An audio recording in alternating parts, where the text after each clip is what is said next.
New eras, when they happen, are really wonderful. They're times of hope and renewal, new creativity, new ways of doing things. But from our human point of view, it seems to be unfortunately true that the time period just before a new era dawns can be a very dark night indeed. And the people who have to live their life during that dark night may lose their hope in the dawn that they themselves are in fact preparing, even though they will never see it. So this evening, what we're going to be doing is venturing into the darkness that was most of the 8th century and the beginning of the 9th century, as it was preparing, as time was bringing together the people, the things, the forces that would create the new dawn. And hopefully along the way this evening, we'll be picking up some of the points of light along the way that we're already working together to create that coming new day. So by focusing last time just on the decade of Catholicos Saint Jovan Odznetsi's reign, we left out the last 80 years of the 8th century. And so even though the syllabus indicates otherwise, I do want to take some time to look at those years and maybe to put ourselves a little bit in the shoes of the people who had to live them, as these changes that are going to come about are brewing. And change and its accompanying darkness were felt at all levels among Armenians. They were felt at the personal level, they were felt at the familial level, they were felt at the level of the society as a whole. For one thing, the landscape of Armenian internal power had to shift before the changes that were coming could take place. And so the structures of power and prestige were slowly shifting, and no one really enjoys that process, especially the people who are on the side of the declining power. In this case, the Mamikonian clan, who felt all of these events very keenly. As we all know, they were once the predominant power holders and power brokers in Armenia and in its military. But across this century, they're dwindling away. And I'm sure that they felt powerless. They were powerless to stop their gradual slide into oblivion. And they probably felt powerless because part of the reason for their decline was not in their control. The family simply did not produce many male children, in stark contrast to their great rival clan, the Bagratids. Now, of course, the decisions that Mother Nature was making with regard to their future are not under their control. But one could argue that another factor in their decline was within their power, and that was their choice of political stance. Across this century, the Mamikonians seemed not to have a very solid or foresightful grip on the political realities of Armenian political life in a time that was going to prove crucial for their continued existence, a time when they would have had to get it exactly right and how they were going to position themselves vis-a-vis the powers in the region. They didn't do it. And part of that reason for their not doing this, not aligning themselves better with the forces of the times, has to do with the qualities that everyone loves about them. Mamikonians were loyal to a fault, and they were very consistent.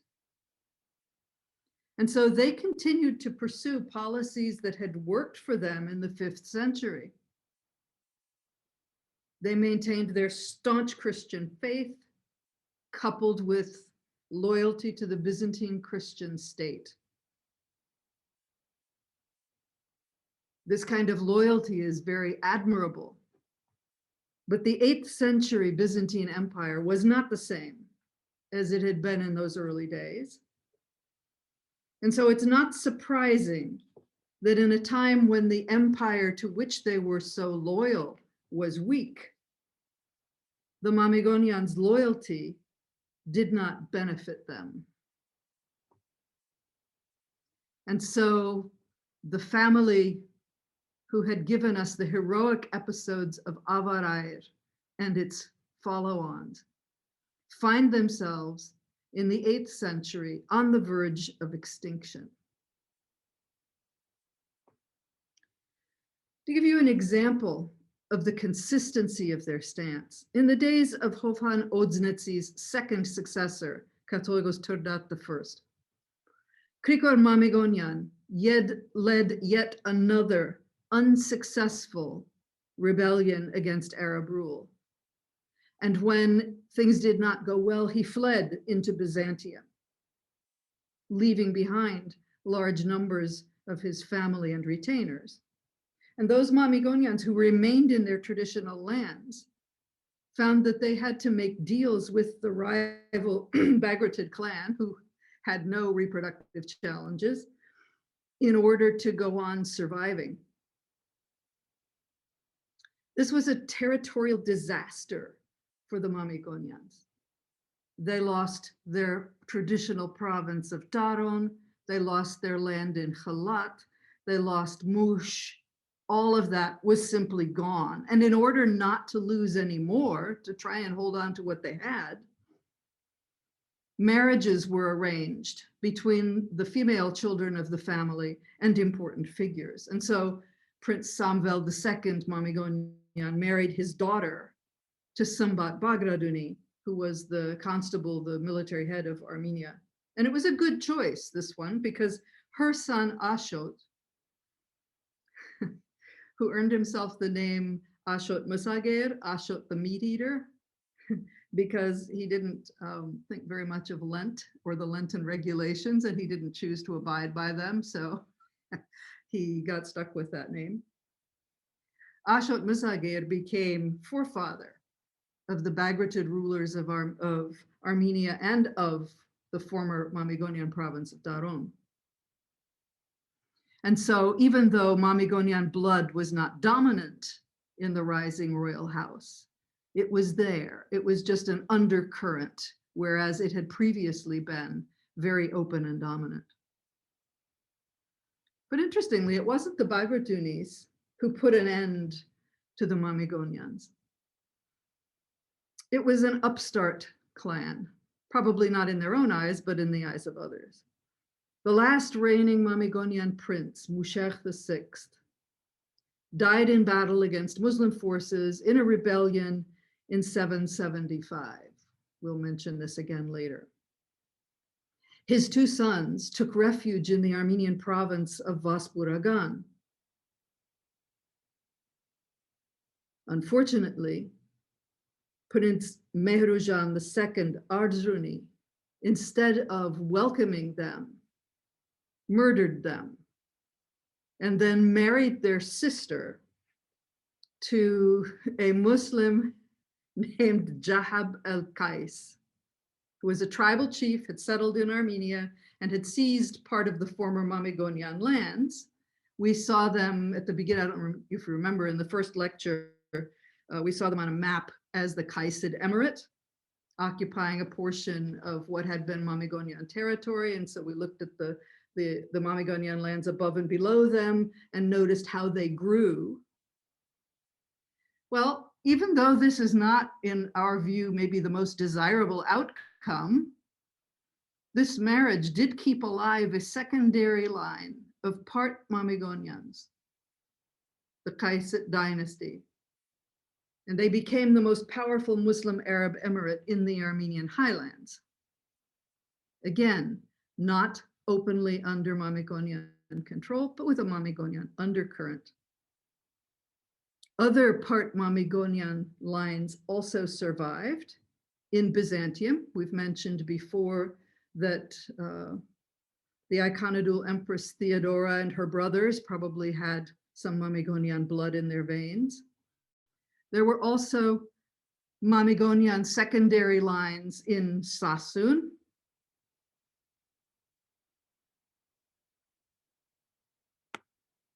In Georgia, for example, perhaps the Libaridian or Belian and Tumanov clans have Mamikonian roots. And they also appeared again, a rather long-lived appearance, between the 11th and 17th centuries in the vicinity of their old lands, so in Lori, under the Zacharid princes. So there are Mamikonians around. There is an undercurrent of Mamikonian blood, but the Mamikonians are not in charge anymore. And for them, this was a great identity change. And as the old guard that the Mamikonians represented were kind of fading away in favor of rising stars like the Bagratids, like the upstart Ardzrunids in Vaspuragan, there were also portents and tragedies that took place. For example, in 735, a massive earthquake devastated part of Yereknatsur. According to the historians, Moses Daschoranci, Stepanos Orbelian, Kiragos Ganzageti, thick darkness covered the sky for weeks. The earth broke open, sucking villages and villagers down into deep fissures that later became valleys.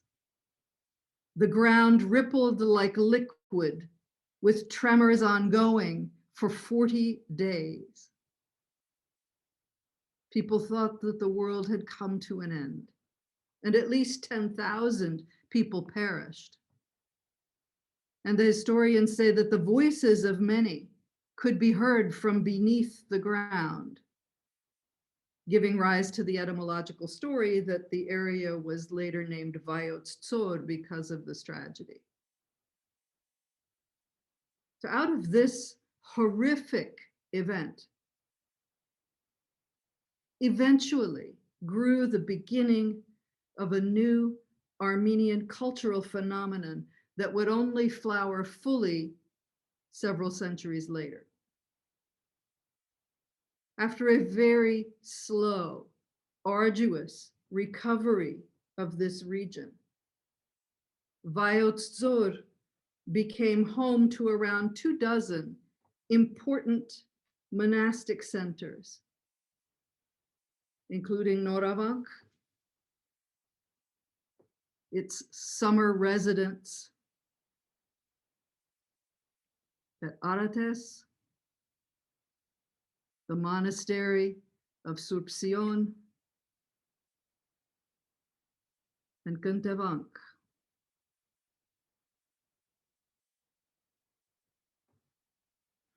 We already mentioned Katoigos Hofan's successor, Turdat.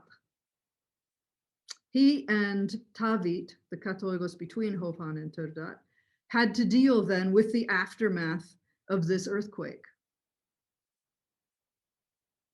And David was fortunate to have as his overlord the Caliph Hisham, who reigned from 724 to 743, and whose policies towards Armenia were pretty lenient, with one exception, as we may see. Hisham and his family were an interesting lot. From this 150-acre estate of theirs near Jericho, it seems clear that whether this luxurious palace complex with its agricultural lands, its pleasure gardens, and its exquisite buildings, whether it was built by Hisham, there's an inscription that was found during the excavations of this with his name on it, but it may be that it was actually built by his nephew, who was a very bon vivant guy and a connoisseur and politically quite unwise, a young guy named Walid. This family were patrons of the arts. You can see the mosaic floors from this palace are quite exquisite. In fact, the colors at this point in time are outstanding.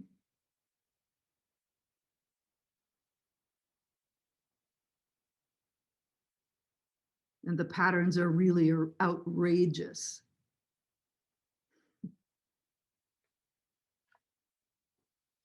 And they were also very broad-minded, with their many depictions of human faces and figures included in the decor of this palace. And it might be worth noting that Walid, with all of his knowing how to live the good life, was part of the reason why the Umayyads fell in the middle of the 8th century, ushering in, from the Armenian point of view, a much more repressive regime. And because of that, Katolikos Turdat, in addition to having to deal with the earthquake, is going to have to endure the ups and downs, and they were mostly downs, of life under 7 caliphs. The first 4 of them fighting to maintain their dynasty against the clan of the last 3. It was not a pretty picture. It was not a quiet time, especially since all of that internal fighting had to be financed somehow, and increased taxation was the financial means of choice. Nobody enjoys taxation, especially not at the levels that Armenians began to experience it.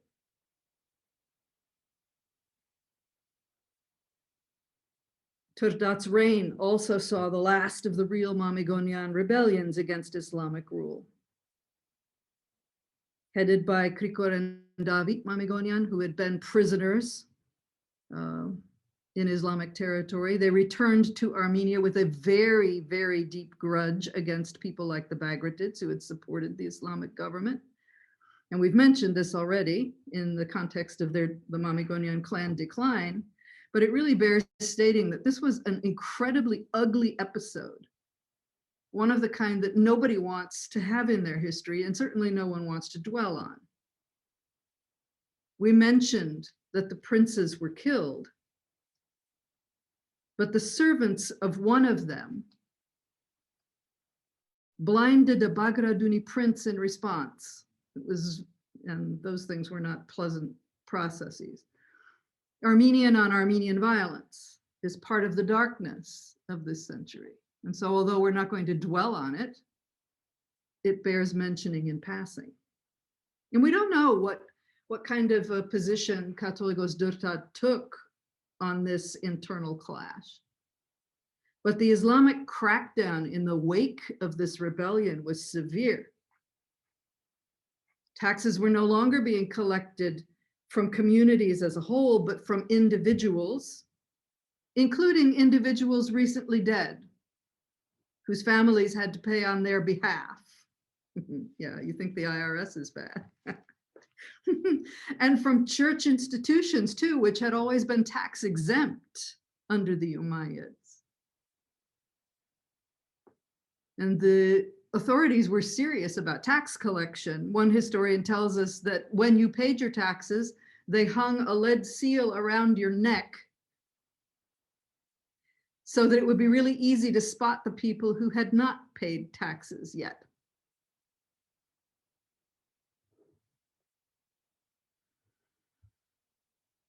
So just before the Armenian church takes the giant downhill slide that you can see at the end of the century, where we have 1, 2, 3, 4, 5 Catholicoses who reign for just a couple of years apiece, 775 to 778, 788 to 790, 790 to 91. It barely counts that this man was Catholicos. 791 to 2, same thing.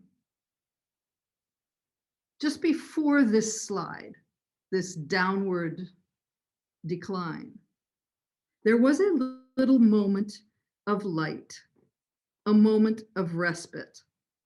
And it came about because of an interesting story, a story that was, in fact, a kind of a harbinger of something that Armenians are going to cultivate well in the 10th century.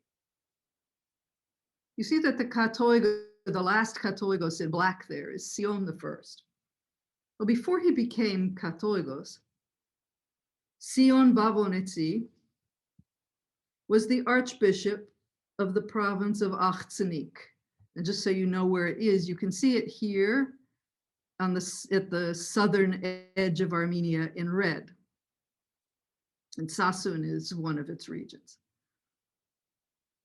It's a beautiful province.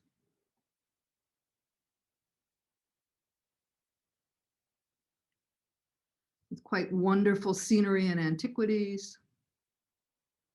This is a cave tombs of ancient kings. Incredible colored water. Beautiful landscapes. So this is his province. And the Muslim military governor of the province at the time was named Suleiman. And the two men's paths crossed over a water crisis. Otherwise, they might never have become close or friendly. It happened that a crucial spring in the province suddenly dried up, stopped flowing. Local agriculture was endangered.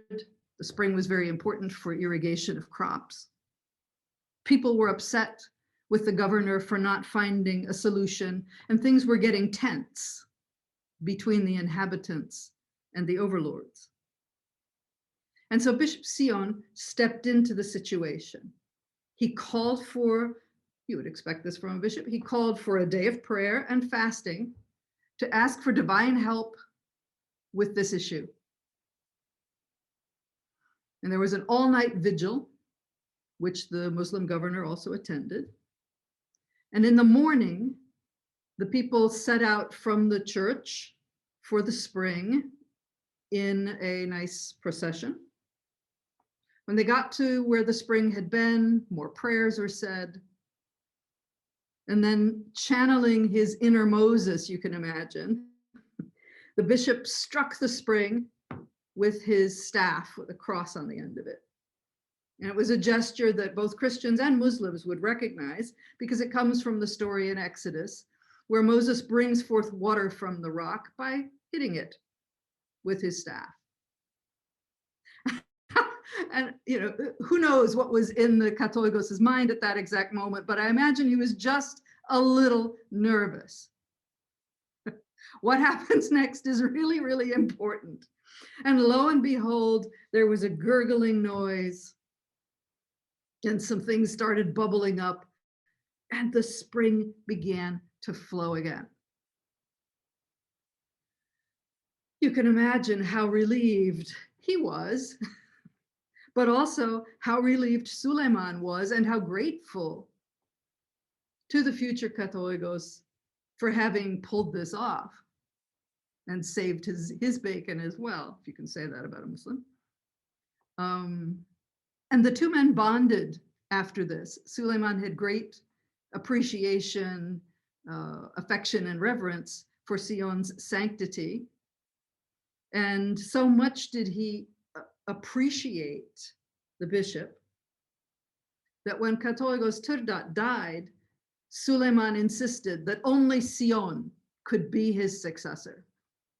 And he pushed through the appointment of this Katoigos. I'm not sure how Sion felt about that, but he did have just a moment at the beginning of his Katoigosal reign, when Suleiman is still in charge, still supportive of him. He had that little window of opportunity to rebuild some trusting relationships between the communities. And he also had time to convene a synod of bishops, something that hadn't happened in quite a long while, even though it was supposed to happen frequently. He wasn't able to hold it in central Armenian territory. He had to hold it where it was a bit safer and a little bit less Muslim-heavy population presence than in Ervine. So he convened his council in Bardav, which was the Catholicosal seat of the Albanian church. Now we know it as Barda. It's in far western Azerbaijan, and you may remember hearing it mentioned in the news during the recent war. And there are not very good pictures of it around either. This is a picture of an ancient bridge that's there. Well, among the 24 canons or regulations that this council produced for the better organization and the more efficient ministry of the clergy, there was one of particular interest to us, perhaps. It's a bit surprising as a canon, because we're accustomed in our day and age to think of the Bible as a single volume whose contents are kind of set in stone. You expect when you open any Bible that you're going to find the same stuff inside it. Well, interestingly, you could not assume that in Armenia prior to this point. The Council of Bardav in 768 actually is the first time that the Armenian Church formally adopted a list of the writings. After all, kirk means writings, doesn't mean a book. The list of kirk that should be used by the Armenian Church. You stop and think, okay, what century are this? Is the 8th century. Did the Armenian Church actually not have a fixed canon of books of the Bible until that point? Well, apparently not. And if we look at it, people who are used to looking at lists of biblical books will go, okay, Genesis, Exodus, Leviticus, Numbers, Deuteronomy, that's fine. That's the Pentateuch. We got that from the Hebrew Bible. Nobody ever touches it. It's set. And then when you look at the history books, Joshua, Judges, Ruth, and then you have 4 books of kingdoms instead of Samuel and Kings. You have 2 books of Chronicles, which just means leftover tidbits of information. And then you have 2 books of Ezra. Normally, a Bible nowadays has 1. That's interesting. The books of wisdom are the same as they are in the Hebrew Bible: Job, Psalms, Proverbs, Ecclesiastes, Song of Solomon. And then in the prophets, we have some interesting things. We get the 12 minor prophets. They all go together as a block. Nobody separates them. Isaiah, Jeremiah, Ezekiel, Daniel. Things are missing.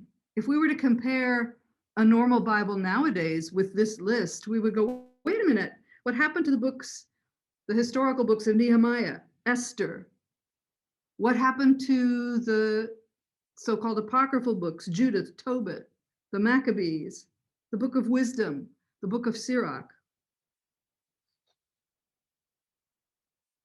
And so this canon clearly is not the only one. It's not the permanent one, but it does affect how Armenians design the readings in their liturgies. They're taken from the books within this list.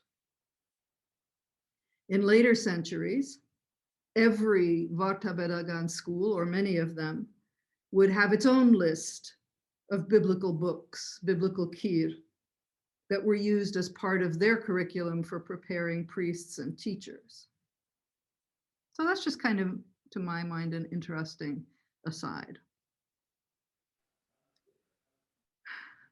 And it does seem that this little council was one of the last calm moments of Katolikos Sion's reign. A new wave of anti-Islamic rebellions began, fueled in part, understandably, by the taxation question, because no matter how hard you squeeze it, you can only get so much cash out of a province or a family or a person. But it was also fueled by an influential preacher, a monk, who loudly and prophetically declared, Mertsiale Jamanag Purgutian, Yev Anthub Tartsi Kavazan Takavorutianen Idunan Torkoma. The time of salvation is nigh,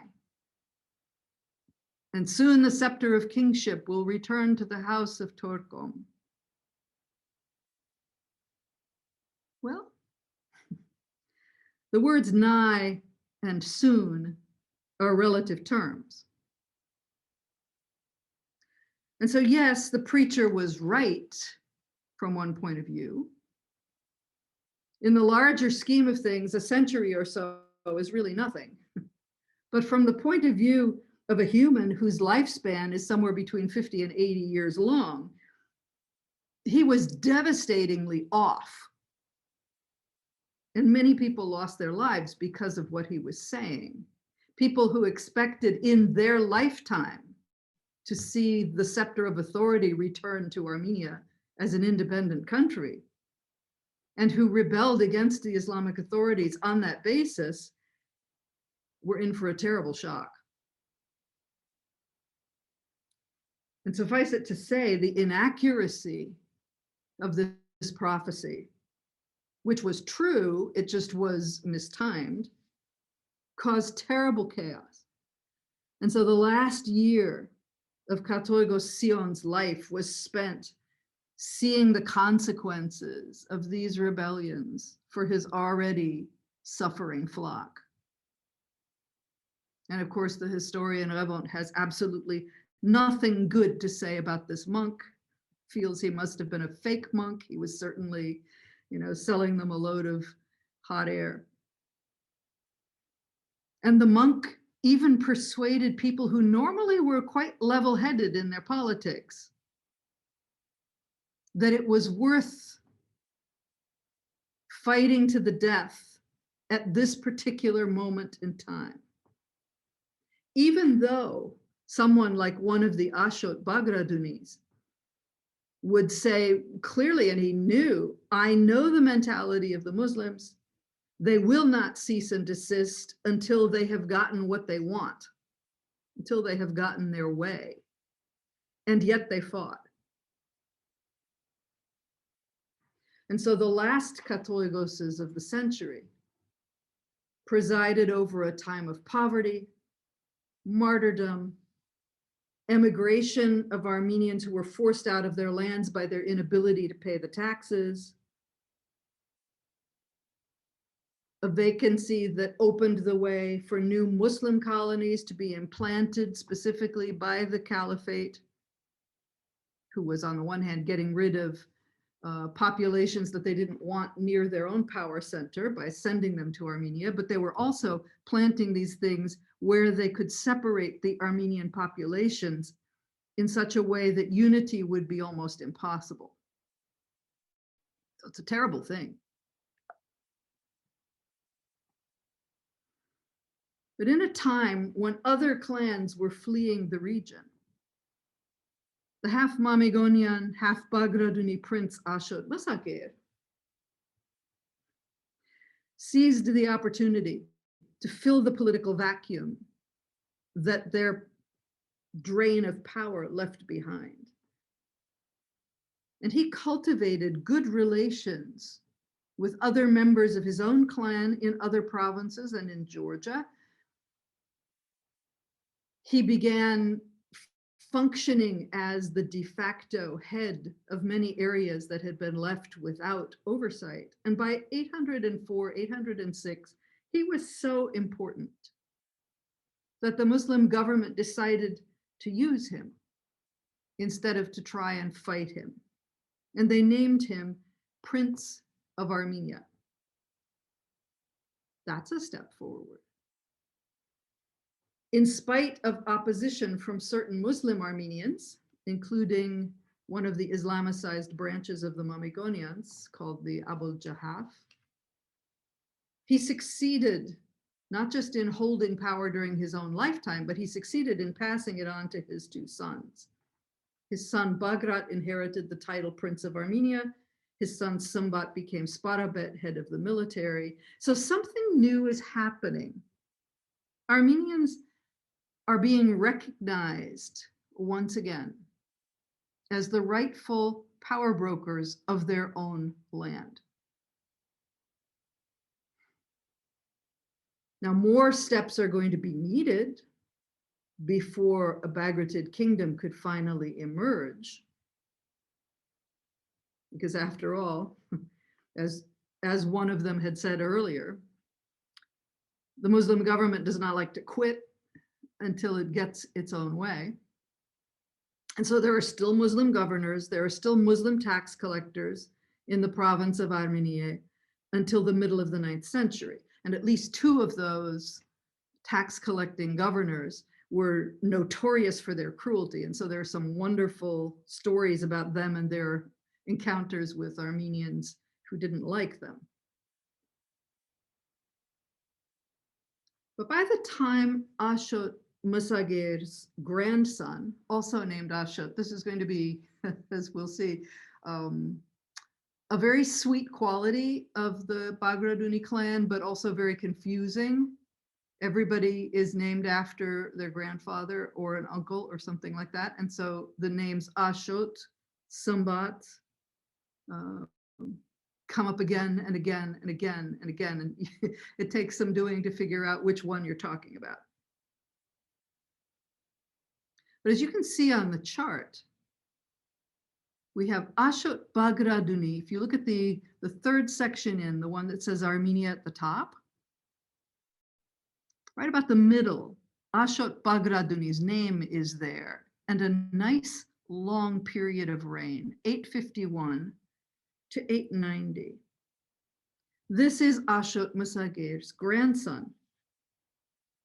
He took the title, not just Prince of Armenia, but Prince of Princes of Armenia.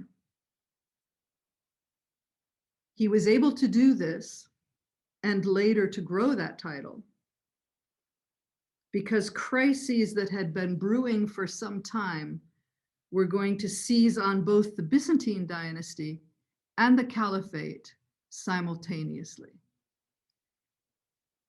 So if we look at the beginning of the century, you can see that things are pretty upset in the Byzantine Empire. There's 1, 2, 3, 4, 5, 6 emperors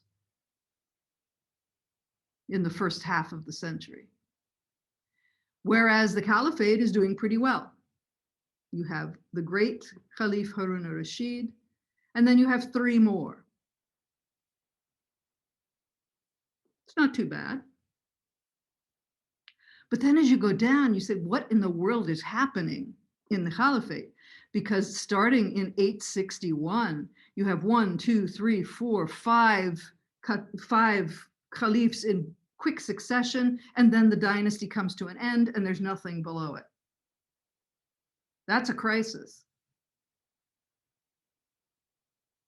At the same time, in the Byzantine world, there is an emperor who, according to the heading, is the first of his dynasty and who will have a couple of decades of rule. So when Ashot Bagratuni is changing Prince of Armenia into Prince of Princes of Armenia and increasing his authority, and as we'll see, doing it very ably, the Caliphate is not in a position to really oppose him. It has internal issues of its own, obviously. But the Byzantines might be. So we want to look at how the light is going to dawn in this little situation. This, in fact, is the window of opportunity foreseen by that erroneous monk. The window is going to open after all. The light is going to dawn. But the light dawned because at exactly the right moment, exactly the right people had been moved into exactly the right place to open that window.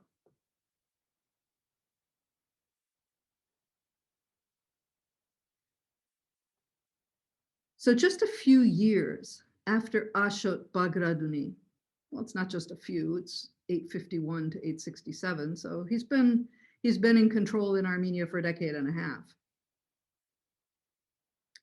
At that moment, the Byzantine Empire came into the hands of what was arguably its greatest dynasty, called the Macedonian dynasty, even though they were not from Macedonia. But there were so many people from Macedonia living in the area. It was actually, the Macedonian dynasty comes from a province near the Danube that was nicknamed Macedonia because it had so many Macedonians living there. So this first Macedonian emperor was a man named Basil, who was actually an Armenian. And in this manuscript illumination, you see he's there on the left, he's standing in the red robe with the blue armband, and he has another gentleman by the seat of his pants and is whacking him against a table.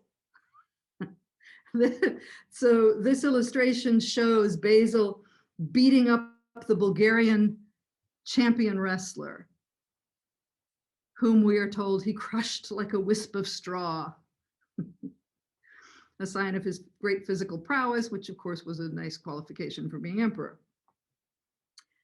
His story is really quite spectacular, and I'm going to tell you part of it, even though, you know, I probably shouldn't. He was, as we have said, an Armenian, possibly from the family of Mamikonian princes in Daron, who had lost their territory.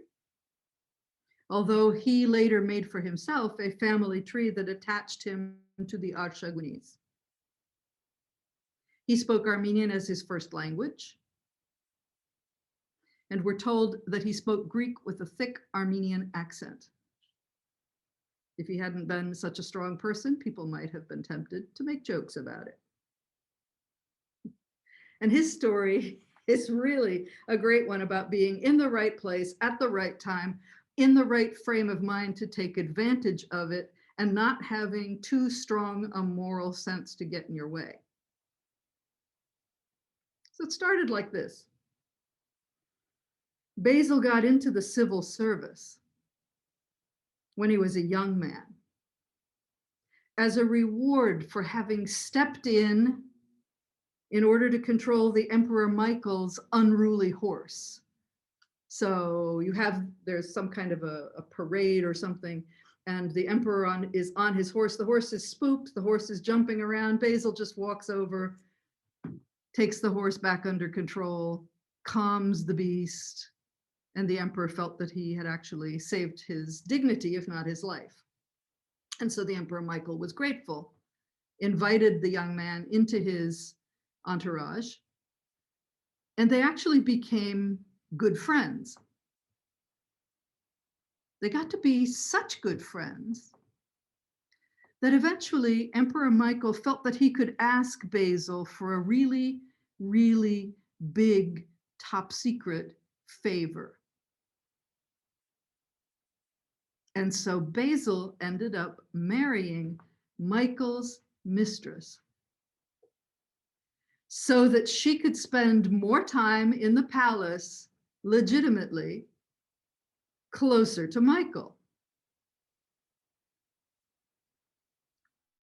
And she would be Basil's second wife.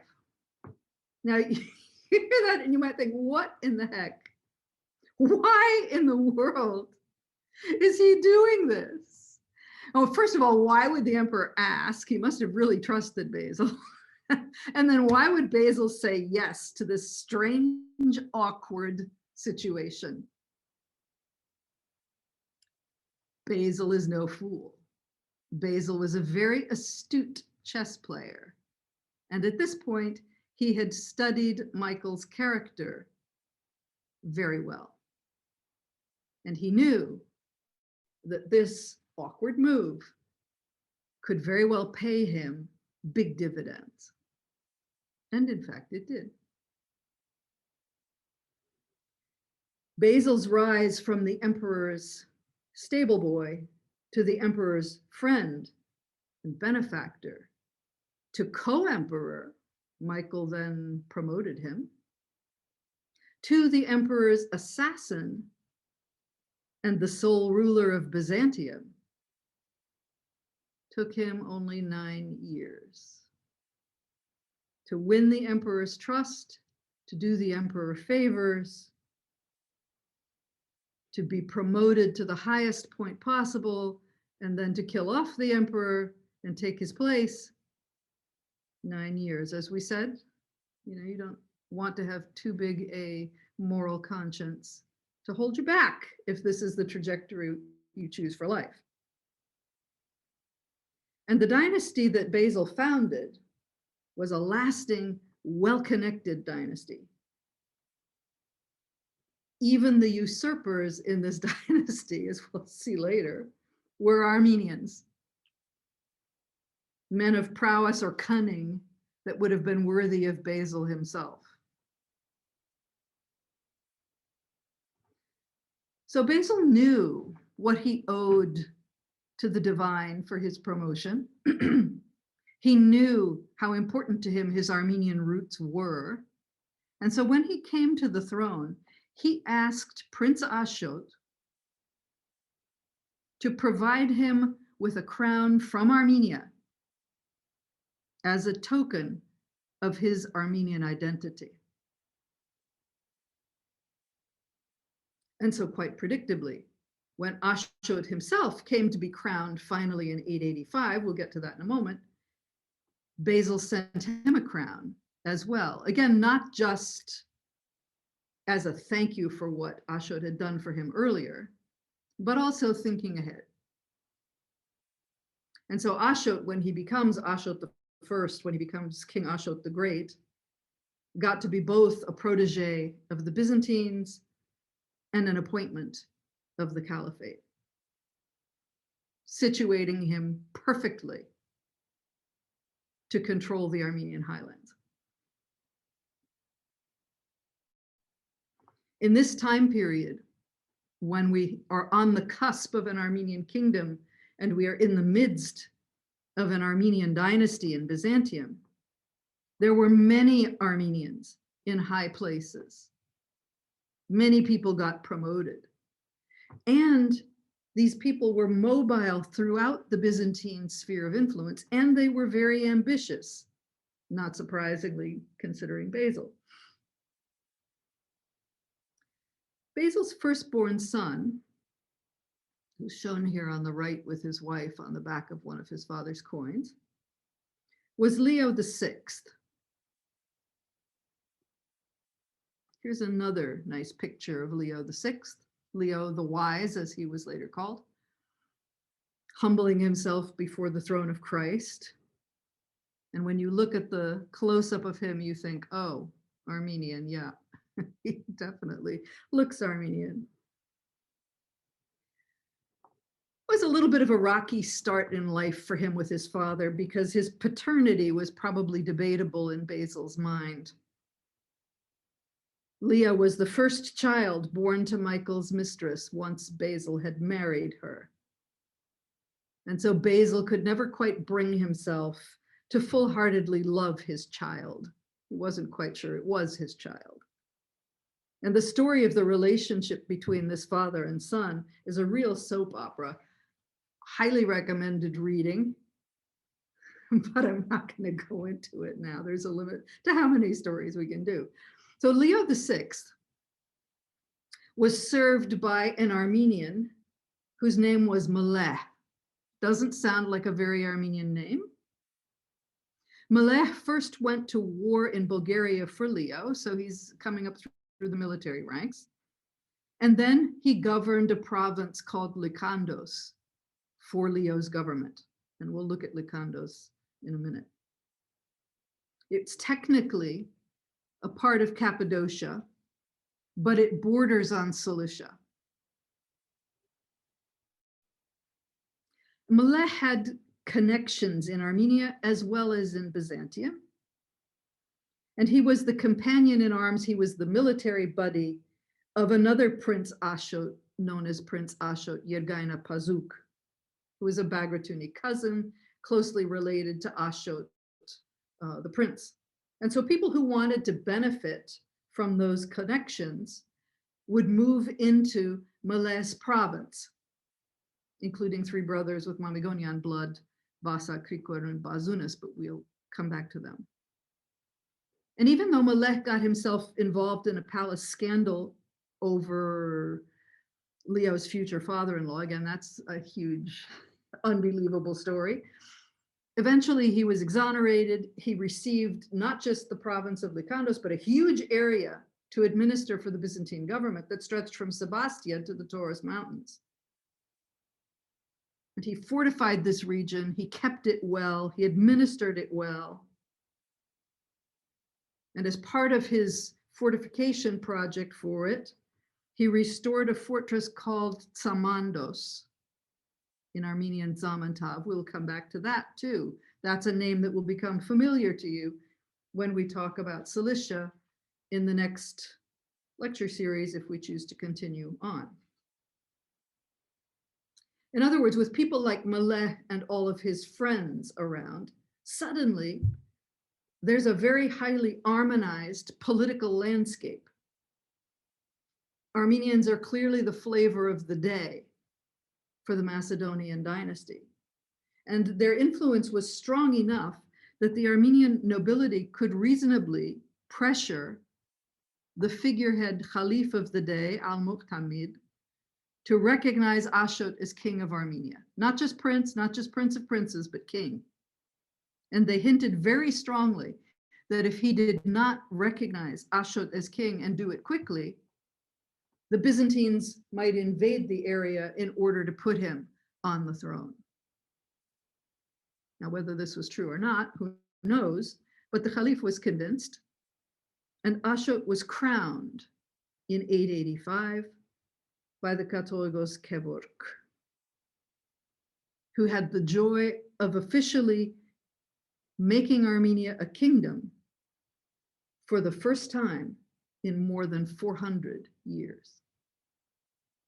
It was a heady moment, and Ashot was the right man for the task. He was an astute maker of alliances, and he would go on to put the numerous members of his family in positions of leadership in Syunik, Arturunik, Georgia, and in fact, his descendants would reign in Georgia into the 19th century.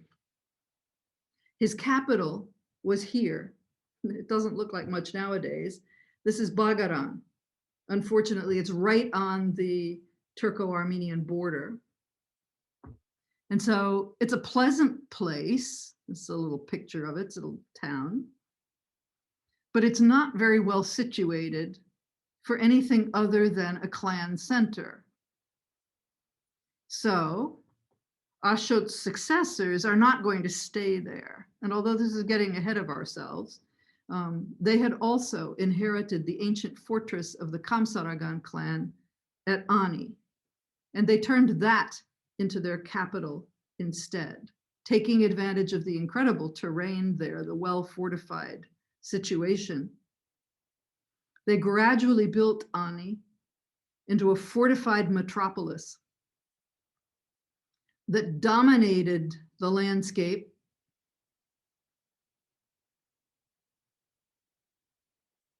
in every way. Called Ani of 1,000 churches, its massive mother cathedral, which I have a picture here with some humans for scale,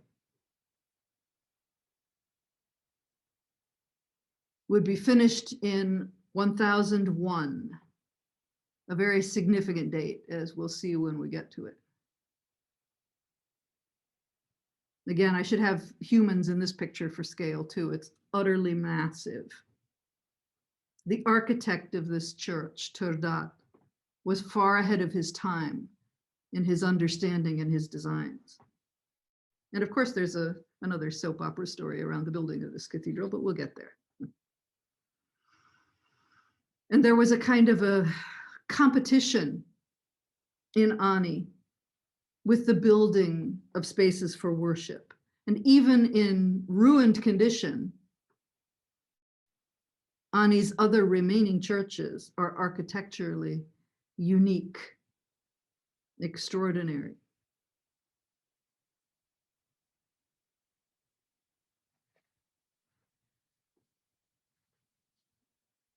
So for our own perspective on this, on the timing of this newly founded, newly beginning era with the new kingdom, the new configurations of alliance that Ashod is able to begin to nurture and pull together. It might be worthwhile remembering that yes, Christianity in Armenia is passing its 500th official birthday at this point, and it's entering this new phase of its Christian and political experience. But this is not everybody's experience. The faith was just beginning to arrive in other parts of the world. And so two brothers named Cyril and Methodius, their names in monastic life, were bringing Christianity to the Slavs and inventing an alphabet for them, and encountering stiff opposition from Roman Catholic competitors. They were Byzantines. Roman Catholic competitors who were determined to convert the Slavs using Latin, whereas Cyril and Methodius wanted to use the vernacular, to translate things into the language that the people would understand, to bring the liturgies to them in their own language. And so at the end of their career, they died thinking that everything they had done had been for nothing, unable to foresee that, of course, they had Christianized one of the largest populations in the world. And their script is still in use. At the same time that the Slavic world is being introduced to Christianity, this religion that's 500 years old already in Armenia, a German missionary named Anaskar was also introducing Christianity, this time to Scandinavia. So what is ancient, venerable in Armenian circles is brand new in the Slavic and Scandinavian worlds. And even in places where Christianity was older, for example, in the British Isles, where this gospel was illuminated.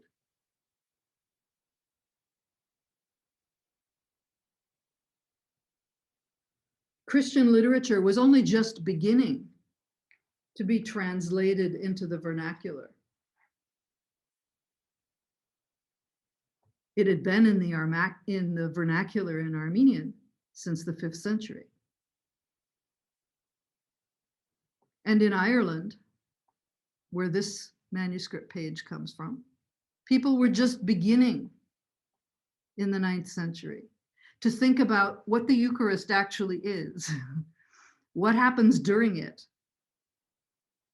Although, as you can see from the sophistication of these designs, biblical illumination was already well developed.